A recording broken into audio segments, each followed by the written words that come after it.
শুধু পাশে থাকা না, দূর থেকেও যার জন্য বুকে ভরে যায় ভালোবাসা, অনুভূতির তো ভালোবাসা সবচেয়ে বড়। হ্যাঁ গো, বলছি মিষ্টি দি ঘুম থেকে উঠো কখন তুমি?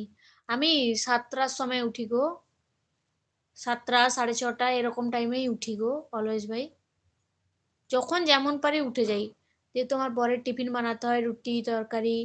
তারপরে একটু তো জানোই বাড়িতে ফ্ল্যাটে থাকলেও ফ্ল্যাটের যে ব্যালকনিটা আছে ওখানে একটু পাতা-ফাতা পড়ে তো ওগুলো ঝাঁট দিই, বাইরটাকে একটু ধুয়ে দিই।